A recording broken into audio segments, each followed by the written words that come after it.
First of all, we have to call that attack with its name, and the name is war crime. Because, of course, every type of attack in war is a problem for evident reasons, but when you attack an hospital and a pediatric hospital with kids who suffer from cancer, that is out of every type of imagination. So the first thing is call this attack with its name. The name is war crime, and we have to react about this point. Second, of course, for NATO is a complicated, great problem, because today we celebrate the 75-year anniversary of NATO. NATO guaranteed the freedom in Europe, but at the same time we have to imagine a NATO of tomorrow. And we have a lot of concerns. The first, of course, is the war with, between Russia and Ukraine, but there is also the NATO of tomorrow in case of victory of President Trump, because that is the very... Do you think it will weaken the foundation of NATO? I think is clear. In case of victory of President Trump, everything will change, because President Trump was clear in that. He gave a message to the people who doesn't invest 2% of GDP expenditure, 2% of GDP investment in military policies. So I think today is time to check the situation, to try to give an answer about the situation in Ukraine, but also to reimagine and rebuild. Do you think, though, if we flip that and look at what Donald Trump was requesting for defense spending to increase, it actually put NATO in a stronger position, because countries like Germany, for example, suddenly started to increase their defense spending? I'm a dreamer, and my dream is create an European army. General de Gaulle and the founders of Europe discussed about that without a common solution. But as dreamer, I believe in the United States of Europe. I believe in the European Commission with election, direct election of president, and I believe in an European army. For the moment, we have a new strategy of investment in defense. For example, Germany. Germany is in a very complicated time. Germany changed everything. Germany changed their relation with energy with Russia. They changed their relation with export with China, and they changed also. They have to change a relation with defense with USA. But you know, these sanctions haven't really impacted Russia. Yes and not. Yes, of course, because everything has changed. Russia now is out of the Western community, but at the same time, Russia created a special relation with China, with India. Please don't forget, today, Prime Minister Modi visited Moscow, and they decided to look at East. So we have... I mean, Viktor Orban also went to see Vladimir Putin and Xi Jinping. And Viktor Orban visited President Putin and President Xi Jinping exactly in the days after he became president for 6 months of European institution. You know, there is this system of rotation. I was president of European institution in the second semester of 2014. Today, in the rotation is time of Hungary.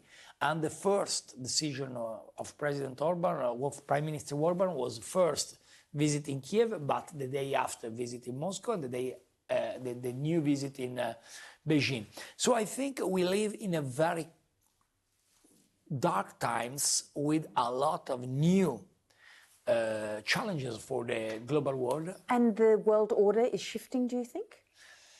I believe we need a new global order, but the real problem in this time, in my view, is we need a very strong leadership of the United States of America.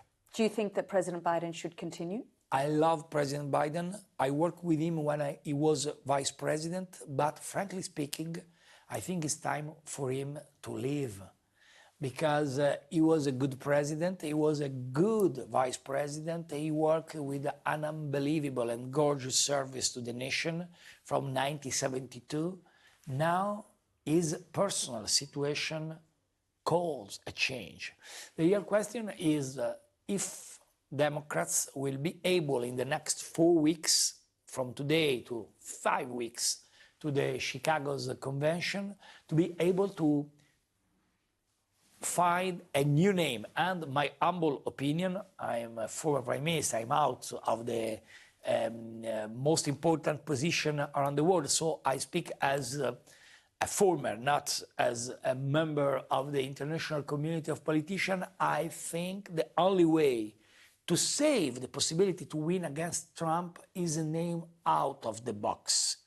If you will choose a man or a woman, thinking about Vice President Kamala Harris or other similar, if you choose someone who comes from politics, probably Democrats will be not able. So you think an outside name would be better? Absolutely, to take on? because it's possible.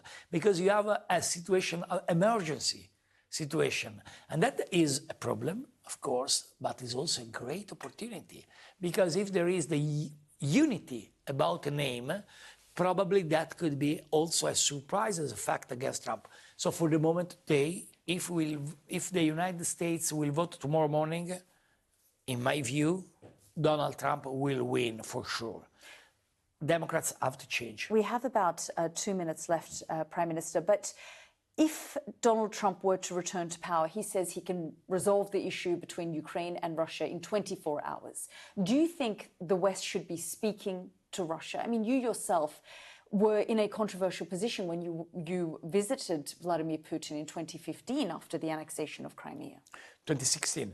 And I think, yes, there are a great opportunity from today to November, because if President Trump will win, for sure, he will solve the question about Russia and Ukraine. We tried, when I was Prime Minister, to solve the solution with diplomatic way.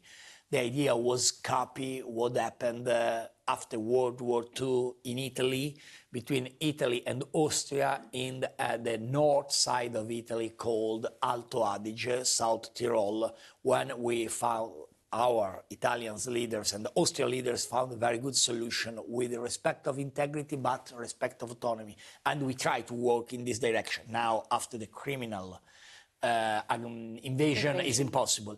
But I think, yes, if there are the possibility to create a good solution before Trump will arrive, yes, but if Russia attacked a pediatric hospital with the kids with the cancer, of course, that is crime, war crime and not other. Prime Minister, we're really grateful that you've joined us here on the program. Thank you so much. Thank you.